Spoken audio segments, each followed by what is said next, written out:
If the so-called experts are consistently proven wrong time after time, what do they actually know? I think it is one of those times where even the people who Clay pretty much spend all day thinking about how to bash Trump, undermine him, say he's terrible, doesn't know what he's doing, they're having to step back and say, you know what? It's pretty good what's going on with this economy. Actually, I wasn't right when those people weren't right when they said tariffs were going to ruin everything. Let's start with this. Q2, quarter two growth rate, CNBC's Rick Santelli laying it out for you. Play one. We are expecting a number around 2.5%, and they're up 3%, up 3%, better than expected. That would be the highest level since the third quarter of 24 when it was up 3.1%. On the consumption side, up 1.4, very close to estimates. Up 1.4 would be the best since the last quarter of 24. Clay, it's a surprise to people who thought Trump was going to tank the economy, but I'm just going to say I think we're going to have to ride along on Trump's victory lap here for a moment. We told everybody he's earned the right to the trade negotiations the way that he wants to. He has earned the space for everyone to take a beat. You said don't sell. By the way, that was very good advice. We're not a financial show, but better advice here than you get on a lot of other financial shows. Don't sell. Trump knows what he's doing. 3% growth. And just real quick, Clay, before we die, here's CNBC's Joe Kernan and Rick Santelli just having a laugh at all the Trump haters on the economy because that is richly deserved right now. Play two. The left and people that don't like the president and don't want things to work. And, like Senator Elizabeth Warren will come on and say, inflation's out of control and the economy is getting killed by what's happening by these tariffs. This 3% with the market at new highs, and really we haven't seen inflation, go up back to 3%. Maybe it will this week. Maybe we'll see it. But none of these horrible things have happened, but they still talk like it's happening. It's amazing. The Democrats, of course, as you pointed out, really don't want to see the current administration have some success. But there's no doubt that this is some success. We're seeing more horsepower. We're seeing better equities. Inflation really hasn't changed much in the last year or so.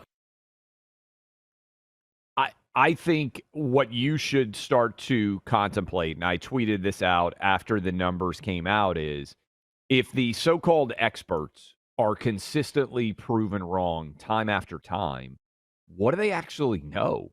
And I know we've talked about this before, but there's a great write-up, and I wish I could remember the book, that dives into expertise. And experts are almost always wrong because what they find is there is a huge sort of cluster effect on experts because especially in the modern era, people are afraid of being wrong. And so a consensus settles in and nobody really is outside of the consensus because if you're wrong and outside of the consensus, the fear is of being ostracized and everything else. And the people who end up being the most right are actually, I think it was a really deep dive on hedgehogs. That's people who don't go super deep on necessarily everything, but have a wide variety of perspectives. They tend to be better at forecasts than people who are so-called experts in one field. And what we're seeing with economics is we were told if there are tariffs put in place, we're going to have a Great Depression style economic reality. And you saw everybody flood the market, collapse in April, the likes of which, frankly, we hadn't really seen since COVID. And we said on this show, as you pointed out, hey, just stay calm. If you happen to have added resources, now is a good time to buy. Stocks are up nearly 30% just since April.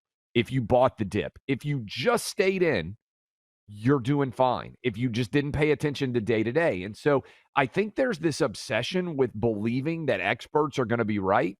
And then almost every time, and look, they were wrong on inflation. They were wrong on tariffs. They've been wrong economically on everything.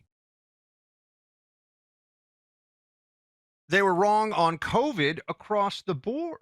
Yeah. With very few exceptions. I saw our friend Dr. McCary on Fox this morning just talking about all the amazing things. That's why we had him on recently to talk about the FDA and how streamlining that could mean cures for people a lot faster, could save lives, and also add quality of life, right? There's cures, there's also effective treatment, which can be a game changer for people with a whole range of really debilitating diseases. And he's an expert who said the right things, and Trump during COVID, and Trump has shown him what happens when you're right, which is you should be elevated. What you see in the expert class in general, though, Clay, is they all fall prey to consensus thinking, the echo chamber effect. This was even a problem back when I was in the CIA as an analyst there. You mentioned the hedgehogs, people that that have depth on things versus a little bit on a lot of different things. People who had been, in my experience, the people who had been covering an issue for a very long time were the worst at predicting what the next thing was that was going to happen. The people who had a very good skill set to understand what matters right now, what's likely to happen next, were far better at predictive analysis, because once you've been doing something for a long time, you tend to think that whatever everybody else thinks doing that same thing is the answer, right? That's the way it's going to be. Certainly that is the case in the economy. And why do we all care about this? Well, because it affects the price of everything that you are buying, the gas you are putting in your car, your ability to pay your mortgage, all of this. The piece of this that is missing right now, and this is what's remarkable, and I think this is why Trump's frustration has boiled over on the Fed issue. And there were some very funny memes from when he went and visited the Fed, Yes. redo of the building that they were. But the fact that rates haven't even dropped yet, that would be the kind of rocket fuel you'd add to the economy if things were stalled out a little bit. This economy is already humming, and they've kept the rates artificially high. I have a plan for this weekend. I'll tell you all about. I get excited about this. This maybe tells you about what a wild and crazy guy I am. But, I got a wife, I got a baby, I got a puppy, I got a lot of things going on. I am going to be defrosting some bone-in ribeyes from Good Ranchers. Now, the ribeye is a particularly decadent cut of meat. It's fantastic. And this, for me, on steak night, courtesy of Good Ranchers, is something I get really excited about. I've got my cast iron seared, ready to go. I mean, it is so hot when I do that sear. Oh, man, Good Ranchers. This is absolutely the best meat you're going to get delivered anywhere. But they've also got salmon, chicken, steak, burgers. It is fantastic. We love steak over here. So does Clay. In fact, Clay, we're going to have to bring back a steak bet at some point because I need a chance at the title here. All right. You need Somebody redemption. just brought up recently, didn't you have a steak dinner with Clay that got millions of views? I said, yeah, we got to do another one of those. Good Ranchers, my friends. That is the steak of choice. You got to go check this out. Subscribe to any Good Ranchers box. Get your pick of free meat for life. That's Wagyu burgers, hot dogs, bacon, or chicken wings in every box for the lifetime of your subscription. I get a box every month. And Carrie can tell you, I get excited. I go, yes, the Good Ranchers box is here. I rip it open. I look at the different cuts of meat I have. Get an extra $40 off your first box when you use my name, Buck, as your promo code at checkout. GoodRanchers.com. Use promo code Buck. Get your free meat for life plus $40 off. GoodRanchers.com. Promo code Buck.